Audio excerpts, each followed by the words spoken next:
Hi everyone and welcome to Unit Review. We're your hosts, Jack and Dan. Today we're going to be looking at the Necron Immortals. Yes, that are in this. They're in this army. Pretty good units, to be fair. Incredibly versatile.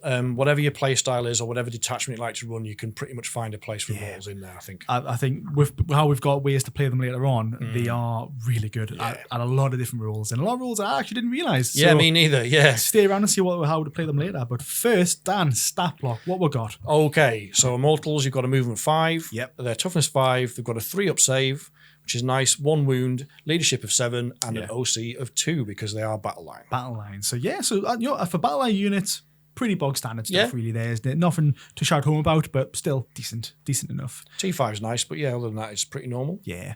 Abilities. So we have the reanimation protocols, as always, for the Necron army. So again, you're getting D3 wounds back. So you're getting pretty much D3 models back per turn, which is quite nice in your command phase.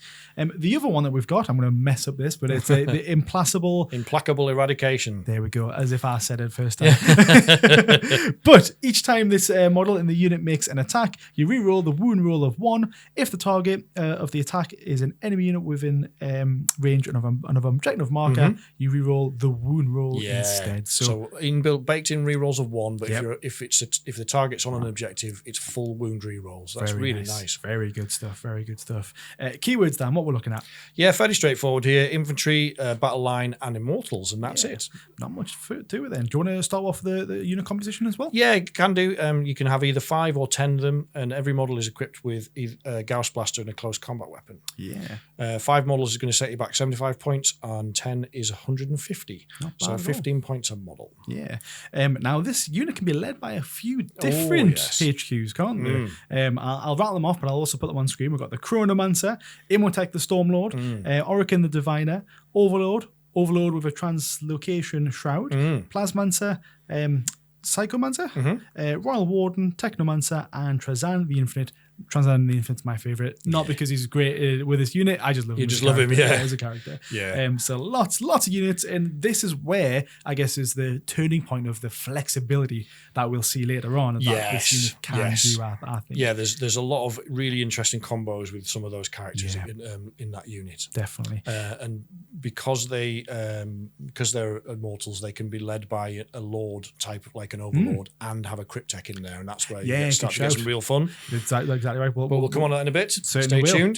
Wargear, Dan, what we're looking at? Yes, this is really interesting. So the standard, as I said there, is the Gauss Blaster, which, like all Gauss weapons, has got lethal hits. Yep. So 6s to hit will auto wound. Yep. But you can get that down. There's ways to get that down to 5s. We'll talk about later.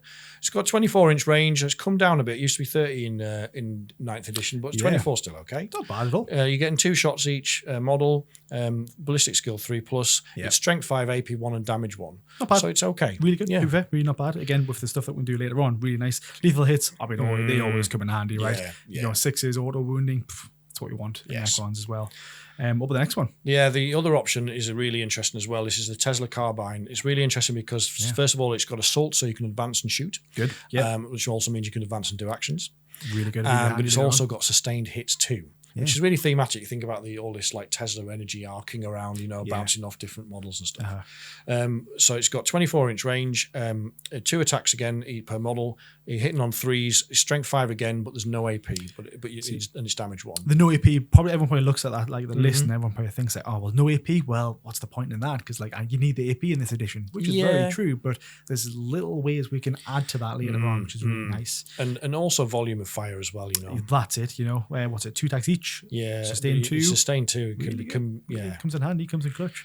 What about melee weapons? How good are they in combat, Dan? Are they amazing? No, I mean, I was trying to pick them up there for a second. They're kind of okay. I mean, they've got a generic close combat weapon. They're basically whacking you with the rifles. The button rifles. They've got 2 attacks. They're hitting on 3, strength 4, no AP, and damage 1. Yeah, so standard. If you get them in combat, kind of get them out. Get them out so they can actually do what they're intended to do. Yeah, they're really a gunline unit, definitely. Yeah, really are. But very nice. So moving on to the stratagems side of things then. So we've got a few of them. The first one we're going to be looking at is the Canoptic Court. It's called Solar Pulse, this one. So It's 1 CP. It happens in your the start of the shooting phase. So that's key, though. The start of the shooting phase. Not when this unit decides. It's the start. Don't forget that. Target 1 Cryptek model from your army. You select one objective marker within 18 inches of the Cryptek model. Until the end of the phase, weapons equipped by friendly Necron models have the Ignores Cover ability when targeting units within range of that objective marker. So they're not getting that +1 to the save. So it can be really handy, especially if you're the unit's positioned like one little guy just tucked behind the corner. Yeah. It's like, oh, that unit's going to get thingy. It's like, no, tell you what, I'm going to remove that just to ensure that my AP weapons are going to get through that unit. So quite handy. Yeah, definitely for you. As we said, they're a shooter unit, so giving a little strat to give them a little bit of help to delete something that's on an objective. Why not? Yeah. If it's going to get them off the point to then stop them from scoring next turn, probably worthwhile doing CP, it. Yeah. Definitely worth it. Next one, Dan?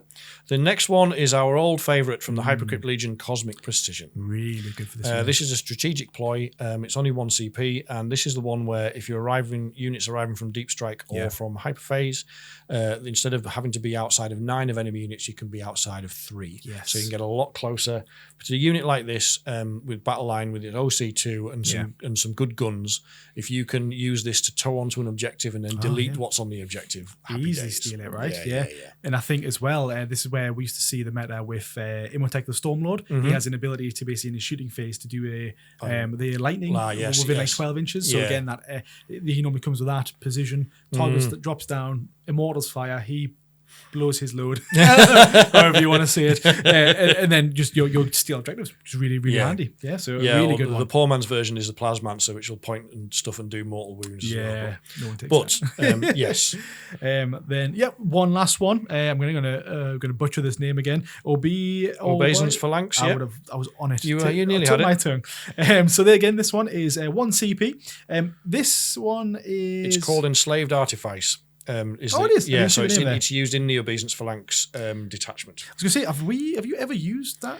Detachment? No, but we'll come on to this in a little bit, but I'm tempted to try it. It's like a sleeping kind of gem on this one, isn't it? Yeah, I'm tempted to try it. So this one, if no one's probably actually read this one before, but it happens in your shooting phase or fight phase. You select 1 Necrons unit from your army that's not been selected to shoot or fight this phase. Yes. Until the end of the phase, each time a model in your unit makes an attack, an unmodified hit roll of 5 scores a critical hit. See that you can combo that with the sustain 2 or lethals. Yeah, that's really good. Yeah, that's really nice. Yeah, either way you play, whichever weapon loadout you're running, that can really benefit that. Yeah, you can do it by putting a Plasmancer in the unit as well, but there's reasons why you might want a different Cryptek in that unit, which we're about to come on to. Yeah, that's really good. Well, I think they're all the stratagems that we like to use. Yeah, pretty much. Yeah, I mean, there's a bunch of like the generic ones which fit as well, but those are the 3 key ones, I think. Yeah, ones that like probably stand out as like maybe uniqueness to how to best play this unit, I would say.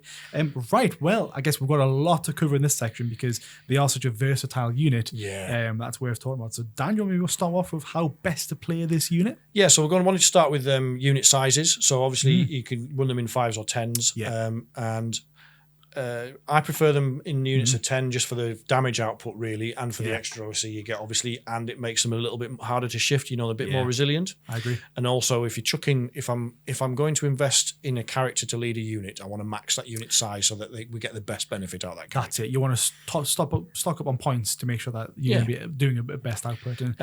I mean, 5-man units, particularly with the Tesla, because it gives them advance, they can be good for secondaries because you can move, you've got that added movement. So there is some play there for them, but for me, it's 10-man all the way. Yeah, I would agree. I would agree with that one. What about best detachment? Do you reckon? Yeah, so best detachment for me is the Canoptic Court. Oh yeah, it's just a good all round one basically. But basically, this one has built-in rerolls to the wound roll and plus rerolls to the hit roll as well. So when you're in your power matrix, you get. Because of the detachment rule, you're getting your rerolls. But this unit has a built-in reroll of wound rolls of 1, and if you're an objective, rerolls of full wounds. So you can, so if they're led by a Cryptek and you're in your power matrix, you're getting, and your opponent's on an objective, you're getting full rerolls to hit and full rerolls to wound. Crazy. So that is really good. So nice, isn't it? Yeah. Yeah. Now the next one's quite an open one, but is a lot to it. Yeah, loadout and leader really. Which, I mean, it depends on your meta, I think, a lot. So there's a lot of people that like to take the Gauss guns because you get the -1 AP. Yeah.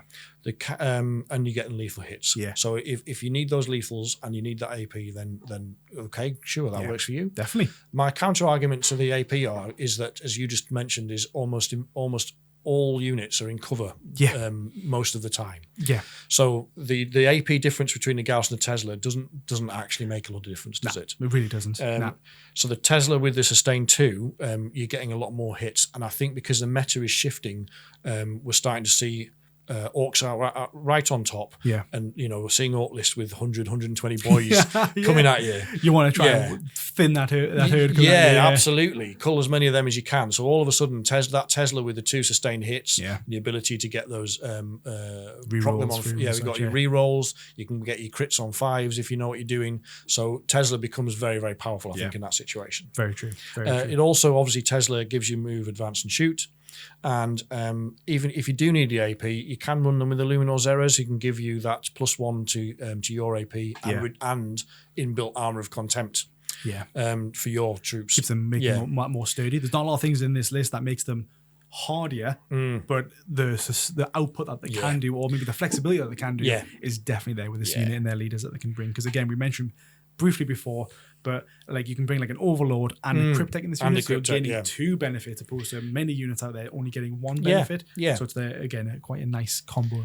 And we beyond that, we open this up to the Necron community on social media again, and we got some absolutely filthy tactics back. I'm loving this section only because all this stuff I'm learning so much more new stuff. Some of you are pure evil, but we absolutely love it. Some of you. I mean, it's like the names at the end that we're going to give out. Probably name and shame them, really. It's not like a thank you. It's look at these name and shame these people. Just awful. We're going to whack all your names up in the credits because there's too many of you to mention. Like we'd be here all day reading them out. But thank you again. But let's dive into it. Do you want to do the first one? I certainly can. This one blew both our minds. When you told me, I was like, you're lying. I was like, you can't do that. And you're like, no, I can. So this was filthy. It's awful. I didn't even consider it because I don't like the unit, but. 10 Immortals with a Chronomancer inside of a Night Scythe. A Night Scythe. Nobody takes a Night Scythe. No one takes flyers anymore because they're just a bit silly. But basically, you disembark the unit, you shoot with the unit, and then you basically are able, with the Chronomancer, to scoot back inside of the Night Scythe. So normally, I think everyone's right there saying, well, you can't disembark and then get back again in the same turn, But there's a loophole, isn't there? Because you can't disembark and then get back in the same phase. That's right. So this is a different phase. So you basically disembark in your movement. Yep. You get out, you get in the right position. You can move into your shooting phase. You shoot all your weapons. And since the Chronomancer can move and shoot, you then move back in to your unit. So you're keeping that unit safe. That is sexy. It's so good. With the Night Scythe, they have... obviously they can move a long way, 60 inches. I want to say off the top of my head. Well, at least that was what that back was. They can move a long way. You've got a lot of movement there. It gives an added layer of protection. I mean, Night Scythes are not as tanky as certain tanks, obviously, but they're not meant to be. They're a flyer. But it's an added layer of protection. On top of that as well, though. So if you're in the Hypercrypt Legion, at the end of your opponent's turn, you can remove the Night Scythe off the field to come back in your movement phase. That's mad. So again, it's just that ever-ending combo of like, right, they're here, they're going to do this, right now they're packing up, moving over here. I have to try this. I've nearly got a Night Scythe finished painted up. I really want to try this. I've got my Immortals here and I've got my Night Scythe right behind me, so I'm half tempted. So I mean, that's pure filth. It's one of those ones that passes the how would I feel if my opponent did that to me test? And I'd be like, that would make me cry. You know what I mean? Yeah. I'm going to kill it. Oh, no, they're off the field. It's like, damn it. But that's a really good one. But we've got many more to go over. Yep, sorry, we'll rattle on. But the next one's fairly straightforward. Another idea is to keep some 5-man Tesla units with Tesla in reserve. Because they're great for late to mid game because they've got to come on by turn 3. But those mid game secondaries and also even 5 of them OC2. That's 10 OC. So you can like sneak on and nick some objectives as well. Yeah, that 10 OC. So there is, and they're quite 75 points for a naked like 5-man unit with no leader. It's worth it. It is worth it. And even if you throw in a Chronomancer in there for what, like 50, 60 points, you're in.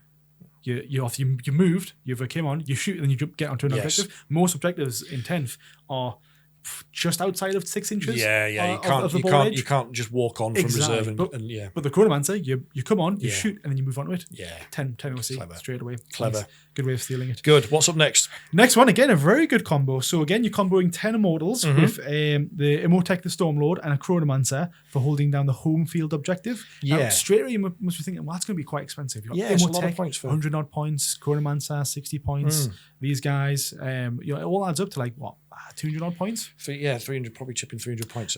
And these guys are going to hold your backline. And straight away you might think, well, I don't want to keep close to 300 points in my backline. I want them up the field and doing work. Well, do not worry. So what you can do with this guy, Immortech is going to be farming you CP. So each turn you get an extra CP for Immortech being on the battlefield, which is really good. You want that CP for later on for other things. Yeah, and he's protected because he's tucked away on your home objective. Exactly. And then what you do is you move your guys off out of cover to shoot up the field with the long range weapons that they've got, and then they scoot them back onto your home field objective. With the shoot and scoot from the Chronomancer. So even though it's a point, it feels like it looks on paper like a point sink. Yeah.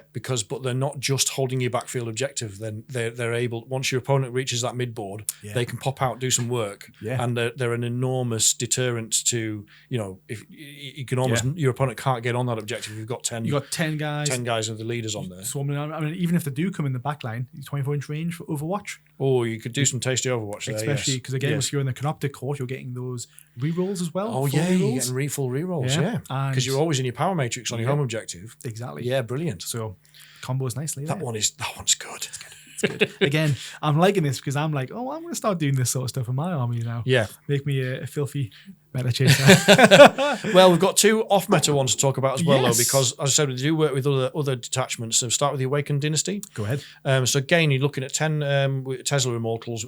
You're pairing them with the Overlord with the Shroud. Yep. You're giving them the Netherrealm Casket, which gives them unit stealth, which is very nice. Yep. And a Plasmancer. Yes. Now, you can use the Overlord allows you to use a stratagem for free.